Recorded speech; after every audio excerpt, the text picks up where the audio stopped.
मुद्दा USA programme में तुहाडा स्वागत है। पिछले एपीसोड च असीं तुहाडे नाल चर्चा कीती सी सोशल सिक्योरिटी ते कि सोशल सिक्योरिटी जिहड़ा फैडरल गवर्नमेंट का प्रोग्राम है किस तरह काम करता है, की बेनीफिट ने, किद्दां तुसीं ओहदे ड्रा कर सकते हो चो फंड और किद्दां उत्ते कंट्रीब्यूट हुंदा है, इहदे बारे चर्चा कीती सी। किहड़ी उम्र च ड्रा किया जा सकता है, की तुहाडा रिटायरमेंट जिहड़ी एज है सोशल सिक्योरिटी किहनूं काउंट करती है, ये सारियां चर्चा कीतियां सी। उत्ते ही चर्चा साडी अगे असीं जारी करदे हां। अज दे भी एपीसोड दे विच हरजिंदर सिंह ढिल्लों होनी फिर साडे नाल मौजूद ने। ढिल्लों साहब, कल आपां चर्चा कीती सी कि किस तरह रजिस्ट्रेशन हुंदी है, किस तरह सोशल सिक्योरिटी जिहड़ा हैगा वर्क करदा वा, की ओहदे बेनीफिट्स ने।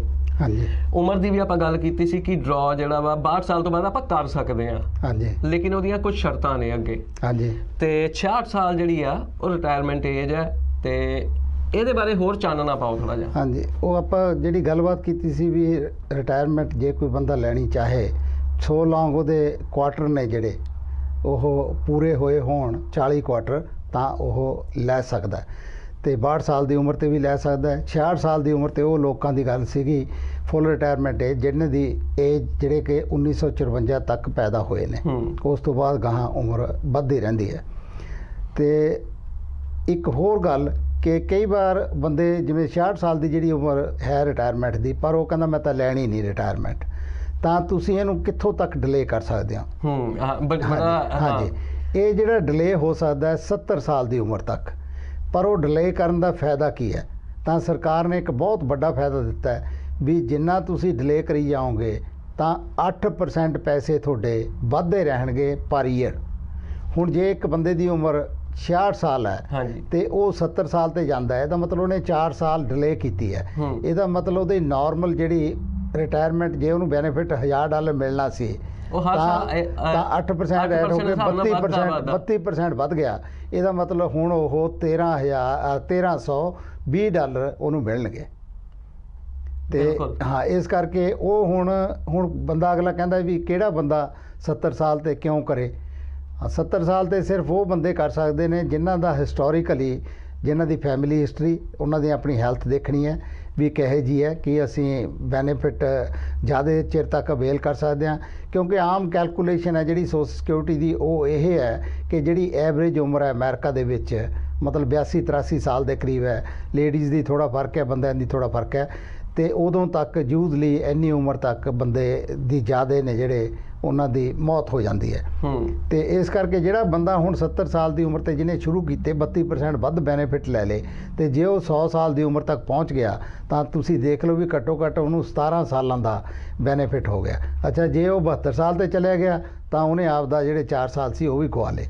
ਤੇ ਇਹ ਸਿਰਫ ਤੁਸੀਂ ਆਪਣੀ ਫੈਮਿਲੀ ਹਿਸਟਰੀ, ਆਪਣੀ ਹੈਲਥ ਕੰਡੀਸ਼ਨਾਂ ਉਹਦੇ ਮੁਤਾਬਕ ਹੀ, ਕਿਉਂਕਿ ਐਕਸੀਡੈਂਟ ਤਾਂ ਕਿਸੇ ਦਾ ਵੀ ਹੋ ਸਕਦਾ, ਪਰ ਖਾਸ ਕਰਕੇ ਹੈਲਥ ਤੇ ਆਪਣੀ ਫੈਮਿਲੀ ਹਿਸਟਰੀ ਬਾਰੇ। ਦੂਸਰਾ ਮੈਂ ਇਹਦੇ 'ਚ ਇੱਕ ਜ਼ਰੂਰ ਇਹ ਪੁੱਛਣਾ ਚਾਹੁੰਦਾ ਜੀ ਵੀ 70 ਸਾਲ ਜਿੱਦਾਂ 70 ਸਾਲ ਤੱਕ ਉਹ ਡਿਲੇ ਕਰ ਸਕਦਾ ਆਪਣੇ ਬੈਨੀਫਿਟਸ ਨੂੰ।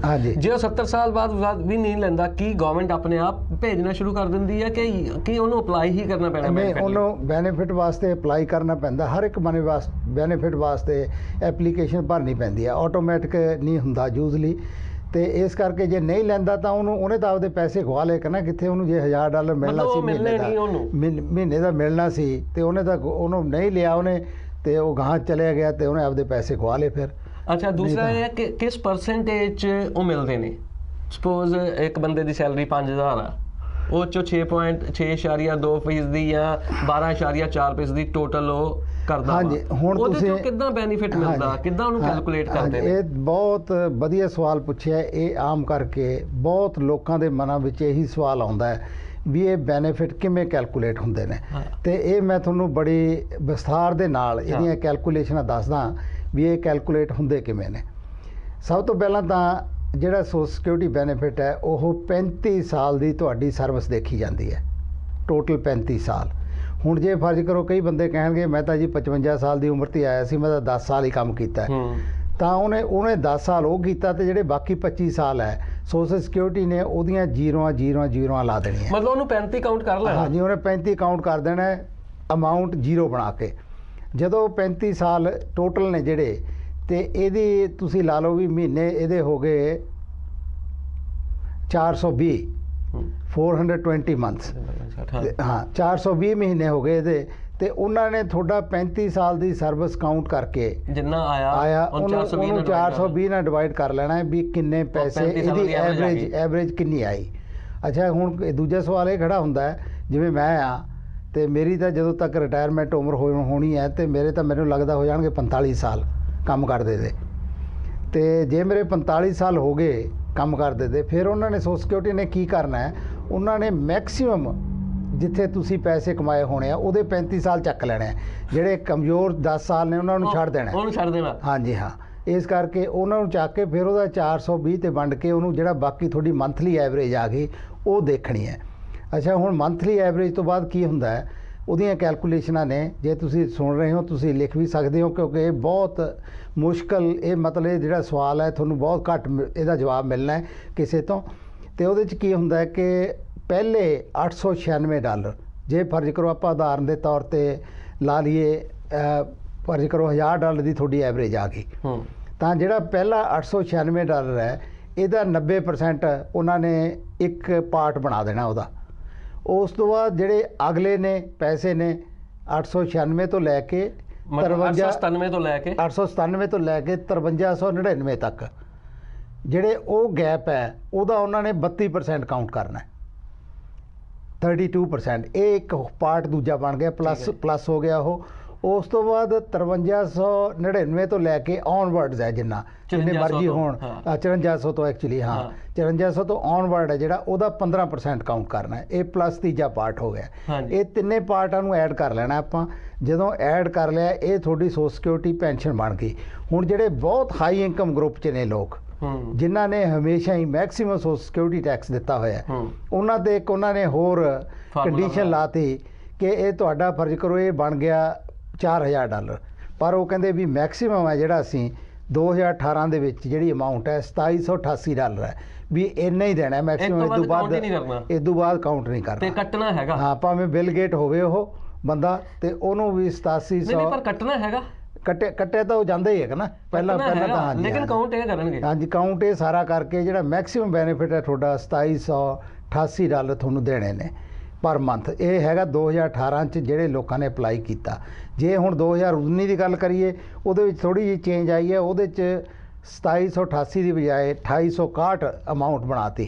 ਜਿਹੜਾ ਮੈਕਸਿਮਮ ਹੈ ਬੰਦਾ ਉਹ 2861। ਇਹ ਜਿਹੜੇ ਤੁਸੀਂ ਫਿਗਰ ਦੱਸ ਰਹੇ ਹੋ 2788 ਜਾਂ 2861 ਇਹ ਟੈਕਸ ਦੀ ਫਿਗਰ ਹੈ? ਸੋਸ਼ਲ ਸਿਕਿਉਰਿਟੀ ਟੈਕਸ ਦੀ ਫਿਗਰ ਹੈ? ਇਨਕਮ ਦੀ ਫਿਗਰ? ਇਹ social security income social security pension ਜਿਹੜੀ ਤੁਸੀਂ ਬੈਨੀਫਿਟ ਡਰਾ ਕਰਨਾ ਉਹਦੀ ਫਿਗਰ ਹੈ।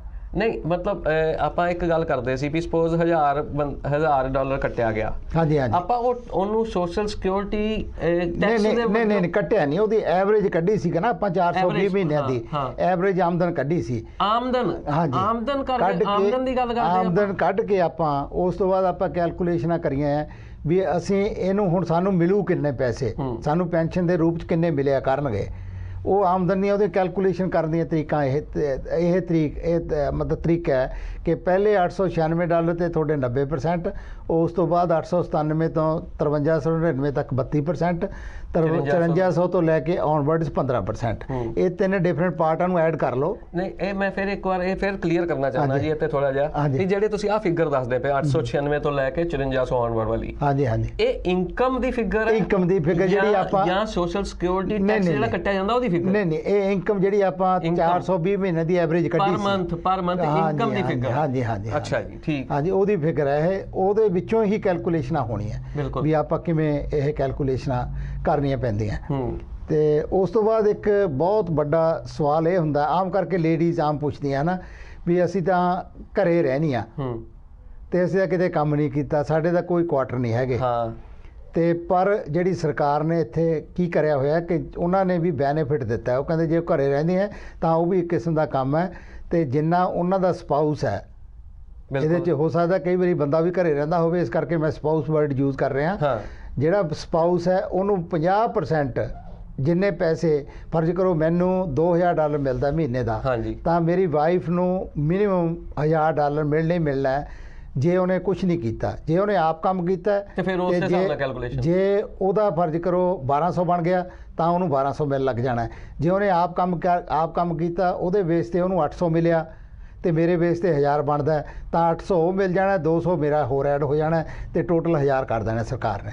ਅੱਛਾ, ਇਹਦੇ ਇੱਕ ਕੈਲਕੂਲੇਸ਼ਨ ਦੇ ਵਿੱਚ ਇੱਕ ਹੋਰ ਜੀ, H1B ਵੀਜ਼ਾ ਵਾਲੇ ਨੇ ਜਾਂ ਵਰਕ ਵੀਜ਼ਾ ਲੈ ਕੇ ਇੱਥੇ ਆਉਂਦੇ ਨੇ ਜਿਹੜੇ, ਉਹਨਾਂ ਦੇ ਫਿਰ 35 ਸਾਲ ਕਿੱਦਾਂ ਪੂਰੇ ਹੋਣਗੇ? ਜੇ ਸਪੋਜ਼ ਉਹਨਾਂ ਦੇ 35 ਸਾਲ ਤਾਂ ਪੂਰੇ ਹੁੰਦੇ ਹੀ ਨਹੀਂ। ਸਪੋਜ਼ ਇੱਕ H1B ਵਾਲਾ ਵੀਜ਼ਾ ਵਾਲਾ ਇੱਥੇ ਉਹ ਸਾਲ 2005 ਚ ਆ ਗਿਆ, ਅੱਜ 13 ਸਾਲ ਹੋ ਗਏ ਉਹਨੂੰ ਕੰਮ ਕਰਦਿਆਂ ਨੂੰ, ਉਹਦਾ ਵੀਜ਼ਾ ਰਿਨਿਊ ਹੋ ਰਿਹਾ, ਜਾਂ ਉਹਨੇ ਗ੍ਰੀਨ ਕਾਰਡ ਅਪਲਾਈ ਕਰ ਦਿੱਤਾ, ਹੁਣ ਉਹਨੇ ਗ੍ਰੀਨ ਕਾਰਡ ਹੋ ਗਿਆ ਸਪੋਜ਼, ਉਸ ਤੋਂ ਬਾਅਦ ਉਹਨੇ ਸਿਟੀਜ਼ਨ ਬਣ ਗਿਆ, ਠੀਕ ਹੈ ਜੀ, ਲੇਕਿਨ ਉਹ 35 ਸਾਲ ਪੂਰੇ ਨਹੀਂ ਹੋਏ।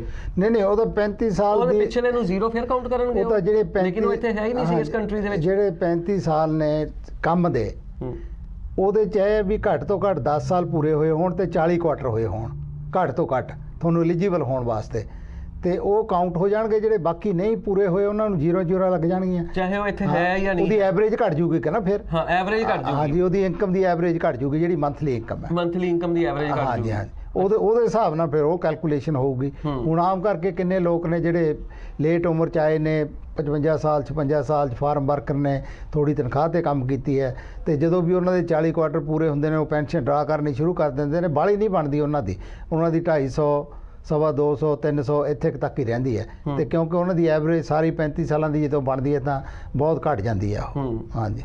ਅੱਛਾ, ਸੋਸ਼ਲ ਸਿਕਿਉਰਿਟੀ ਦੇ ਵਿੱਚ ਇੱਕ ਹੋਰ ਹੈ ਕਿ ਤੁਸੀਂ ਬੈਨੀਫਿਟ ਦੱਸੇ ਸੀਗੇ ਵੀ ਇੱਕ ਤਾਂ ਹੈਂਡੀਕੈਪ ਜੇ ਫੁੱਲੀ ਹੈਂਡੀਕੈਪ ਹੋ ਜਾਵੇ ਬੰਦਾ, ਹਾਂਜੀ, ਤੇ ਉਹਨੂੰ ਉਹ ਜਦੋਂ ਮਰਜ਼ੀ ਆਪਣਾ ਸੋਸ਼ਲ ਸਿਕਿਉਰਿਟੀ ਵਾਸਤੇ ਅਪਲਾਈ ਕਰ ਸਕਦਾ।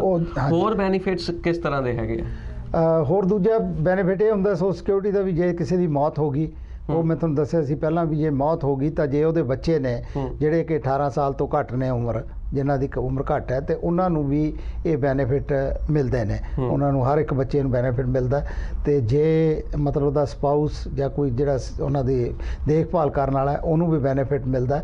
ਤੇ ਆਮ ਕਰਕੇ ਜੇ ਕਿਸੇ ਦੀ ਡੈਥ ਹੋ ਜਾਂਦੀ ਹੈ ਜਾਂ ਡਿਸੇਬਲ ਹੋ ਜਾਂਦਾ ਬੰਦਾ, ਭਾਵੇਂ ਉਹਨੇ ਇੰਨਾ ਕੰਮ ਇੰਨੇ ਸਾਲ ਨਹੀਂ ਪੂਰੇ ਹੋਏ ਹੁੰਦੇ, ਆਪਾਂ 10 ਸਾਲ ਦੀ ਕੰਡੀਸ਼ਨ ਲਾਉਂਦੇ ਆ ਕਰਨ, ਤੇ ਉਹਦੇ 'ਚ ਨਹੀਂ ਇੰਨੇ ਕੰਡੀਸ਼ਨ ਪੂਰੀ ਨਹੀਂ ਹੋਈ ਹੁੰਦੀ ਤਾਂ ਵੀ ਉਹਨਾਂ ਨੂੰ ਮਾਫੀ ਹੈ।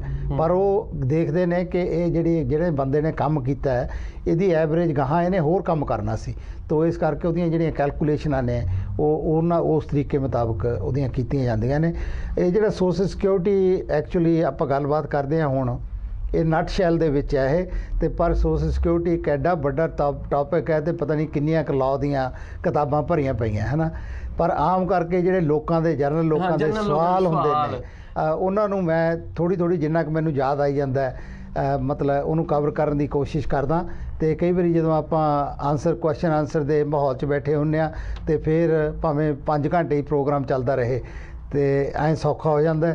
ਤੇ ਥੋੜ੍ਹਾ ਜਿਹਾ ਹੁਣ ਜੋ ਦਿਮਾਗ ਚੀਜ਼ਾਂ ਆਈ ਜਾਂਦੀਆਂ ਵੀ ਕਿਹੜੀਆਂ ਪੁੱਛਦੇ ਨੇ ਲੋਕ, ਉਸ ਹਿਸਾਬ ਨਾਲ ਮੈਂ ਤੁਹਾਡੇ ਨਾਲ ਗੱਲਬਾਤ ਕਰ ਰਿਹਾ, ਤੇ ਉਮੀਦ ਹੈ ਤੁਹਾਨੂੰ ਇਨਫੋਰਮੇਸ਼ਨ ਚੰਗੀ ਲੱਗੀ ਹੋਣੀ ਹੈ। ਇੱਕ ਬ੍ਰੇਕ ਲੈ ਲਈਏ ਜੀ, ਬ੍ਰੇਕ ਦਾ ਟਾਈਮ ਹੋ ਗਿਆ। ਬ੍ਰੇਕ ਤੋਂ ਬਾਅਦ ਫਿਰ ਹਾਜ਼ਰ ਹੁੰਦੇ ਆ ਜੀ। ਇਸੇ ਤਰ੍ਹਾਂ ਚਰਚਾ ਸਾਡੀ ਜਾਰੀ ਰਹੇਗੀ ਔਰ ਹੋਰ ਜਾਣਕਾਰੀ ਹਾਸਲ ਕਰਾਂਗੇ, ਕਿਉਂਕਿ ਬੜੀ ਇੰਪੋਰਟੈਂਟ ਜਾਣਕਾਰੀ ਹੈ ਸੋਸ਼ਲ ਸਿਕਿਉਰਿਟੀ ਦੀ। ਅਮਰੀਕਾ ਦੇ ਵਿੱਚ ਕੋਈ ਵੀ ਸ਼ਖਸ ਆ ਜਿਹੜਾ ਲੀਗਲ ਰੈਜ਼ੀਡੈਂਟ ਆ, ਉਹਦੇ ਕੋਲ ਸੋਸ਼ਲ ਸਿਕਿਉਰਿਟੀ ਨੰਬਰ ਯਕੀਨੀ ਹੈ ਔਰ ਉਹਦੇ ਬੈਨੀਫਿਟ ਕੀ ਨੇ ਸ਼ਾਇਦ ਉਹਨੂੰ ਨਾ ਪਤਾ ਹੋਵੇ। ਇਸ ਕਰਕੇ ਅਸੀਂ ਜਾਣਕਾਰੀ ਦੇਣ ਦੀ ਕੋਸ਼ਿਸ਼ ਕਰ ਰਹੇ ਹਾਂ ਕਿ ਵੱਧ ਤੋਂ ਵੱਧ ਲੋਕਾਂ ਤੱਕ ਇਹ ਗੱਲ ਪਹੁੰਚ ਸਕੇ ਕਿ ਸੋਸ਼ਲ ਸਿਕਿਉਰਿਟੀ ਦੇ ਤੁਸੀਂ ਬੈਨੀਫਿਟ ਕਦੋਂ ਲੈ ਸਕਦੇ ਹੋ, ਕਿਹੜੀ ਉਮਰ ਹੈ ਜਦੋਂ ਤੁਹਾਨੂੰ ਰਿਟਾਇਰਮੈਂਟ ਦੇ ਇਹਦੇ ਬੈਨੀਫਿਟ ਮਿਲਣੇ ਸ਼ੁਰੂ ਹੋ ਸਕਦੇ ਨੇ। ਕਿਤੇ ਜਾਈਓ ਨਾ ਜੀ, ਫਿਰ ਹਾਜ਼ਰ ਹੁੰਦੇ ਆ ਜੀ।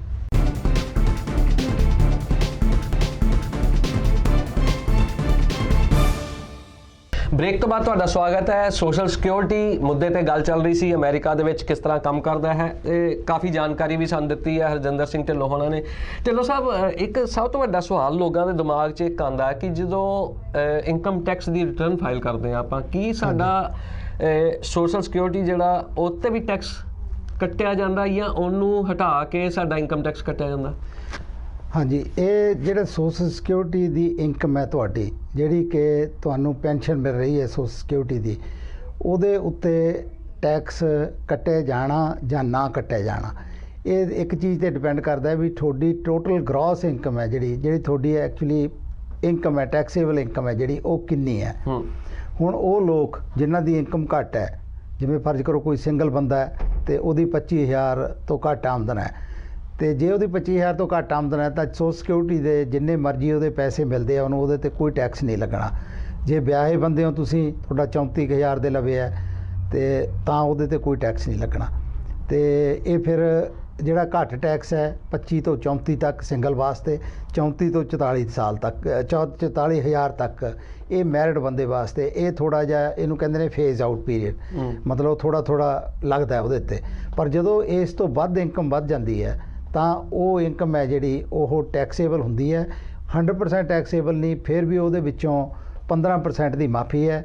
85% ਆਮਦਨ ਦੇ ਉੱਤੇ ਤੁਹਾਡਾ ਜਿਹੜਾ ਵੀ ਆਰਡਨਰੀ ਇਨਕਮ ਟੈਕਸ ਹੈ ਉਹ ਤੁਹਾਡੇ ਤੇ ਲੱਗਦਾ ਹੈ। ਹੁਣ ਜੇ ਫਰਜ਼ ਕਰੋ ਕਿਸੇ ਦੀ $5 ਲੱਖ ਹੈ ਆਮਦਨ, ਉਦੋਂ ਬਾਅਦ ਸੋਸ਼ਲ ਸਿਕਿਉਰਿਟੀ ਤੋਂ ਕਮਾ ਰਿਹਾ 40,000 50,000 40,000 ਜਾਂ ਜੇ ਦੋਨੇ ਬੈਨੀਫਿਟ ਲੈ ਰਹੇ ਤਾਂ ਹੋ ਸਕਦਾ ਹੈ ਮਤਲਬ 50,000 ਵੀ ਹੋਵੇ, ਤੇ ਉਹਦੇ ਉੱਤੇ ਤੁਹਾਨੂੰ 85% ਉਸ ਇਨਕਮ ਦਾ ਜਿਹੜਾ ਸ਼ੇਅਰ ਹੈ ਤੇ ਉਹਦੇ ਤੇ ਟੈਕਸ ਲੱਗਣਾ। ਜੇ ਫਰਜ਼ ਕਰੋ 40,000 ਕਮਾ ਰਿਹਾ, 40,000 ਦਾ 85% ਹੋ ਗਿਆ 34,000, ਉਹ ਤੇ ਟੈਕਸ ਲੱਗਣਾ। 34,000 ਤੇ ਲੱਗਣਾ, 6,000 ਤੇ ਮਾਫੀ ਹੈ, 6,000 ਤੇ ਕੋਈ ਟੈਕਸ ਨਹੀਂ ਲੱਗਣਾ। ਇਸ ਕਰਕੇ ਇਹ ਵੀ ਮਤਲਬ ਇਹ ਹੈ ਨਹੀਂ ਵੀ ਕੋਈ ਸੋਸ਼ਲ ਸਿਕਿਉਰਿਟੀ ਜਿਹੜੀ ਇਨਕਮ ਹੈ ਜਾਂ ਸੋਸ਼ਲ ਸਿਕਿਉਰਿਟੀ ਪੈਨਸ਼ਨ ਹੈ ਉਹਦੇ ਤੇ ਕੋਈ ਟੈਕਸ ਨਹੀਂ ਲੱਗਦਾ।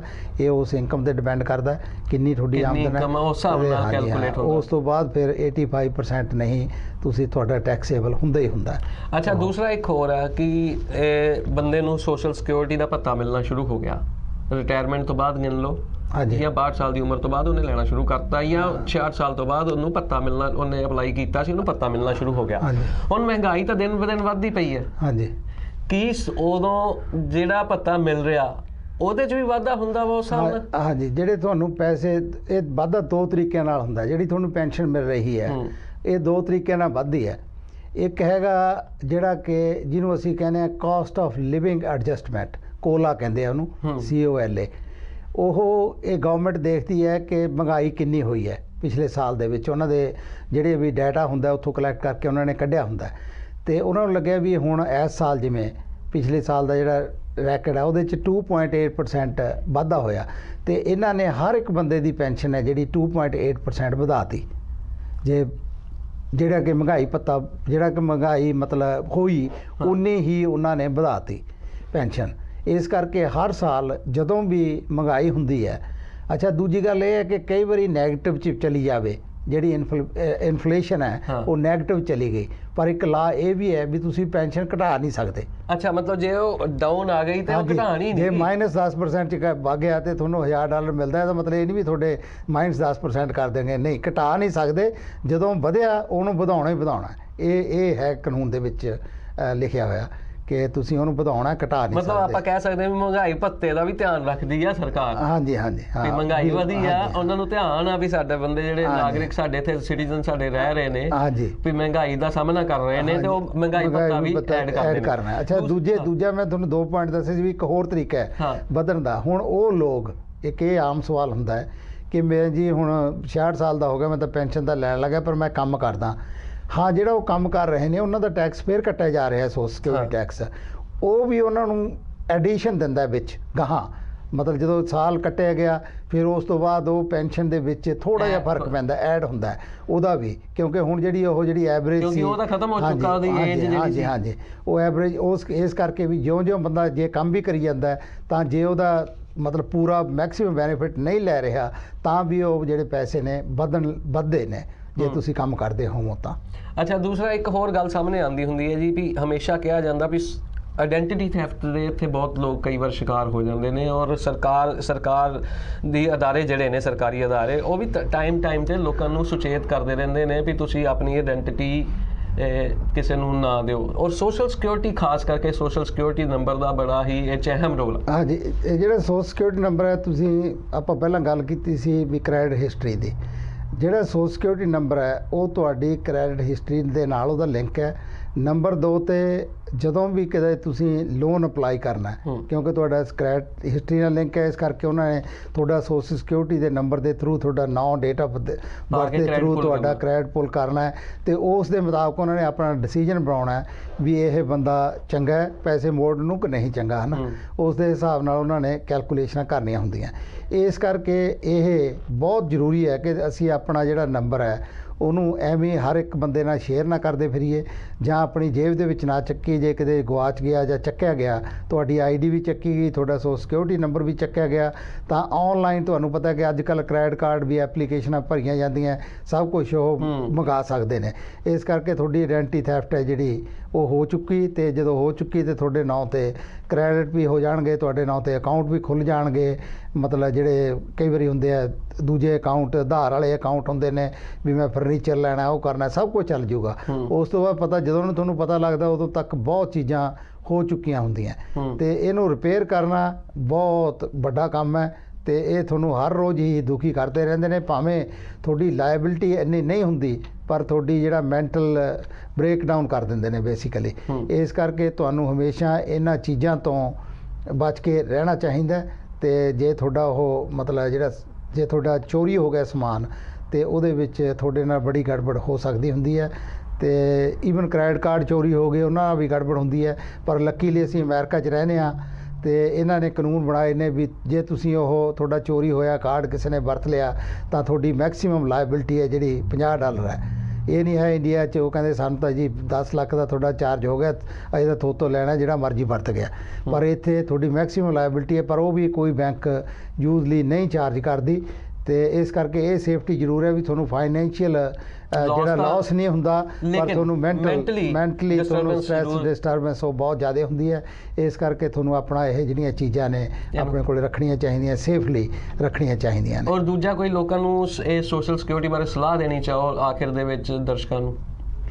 ਹਾਂਜੀ, ਆਖਰ ਦੇ ਵਿੱਚ ਸਲਾਹ ਤਾਂ ਇਹੀ ਹੈ ਕਿ ਤੁਸੀਂ ਜਿਹੜਾ ਸੋਸ਼ਲ ਸਿਕਿਉਰਿਟੀ ਟੈਕਸ ਇੱਕ ਬਹੁਤ ਇੰਪੋਰਟੈਂਟ ਟੈਕਸ ਹੈ ਦੇਣਾ।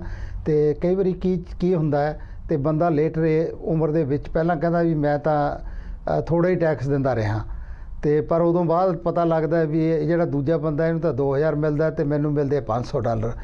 ਤੇ ਜਿਹੜੀ ਤੁਹਾਡੀ ਰੀਅਲ ਇਨਕਮ ਹੈ ਉਹ ਸਾਨੂੰ ਸਾਰੀ ਦੀ ਸਾਰੀ ਉਹ ਰਿਪੋਰਟ ਕਰਨੀ ਚਾਹੀਦੀ ਹੈ ਜਿੰਨੀ ਕੁ ਹੈ, ਤਾਂ ਕਿ ਅਸੀਂ ਸਾਡਾ ਜਿਹੜਾ ਸੋਸ਼ਲ ਸਿਕਿਉਰਿਟੀ ਦਾ ਟੈਕਸ ਹੈ ਉਹ ਠੀਕ ਠਾਕ ਕੱਟਿਆ ਜਾਵੇ ਤੇ ਸਾਨੂੰ ਵੱਧ ਤੋਂ ਵੱਧ ਉਹਦੇ ਬੈਨੀਫਿਟ ਹੋਣ।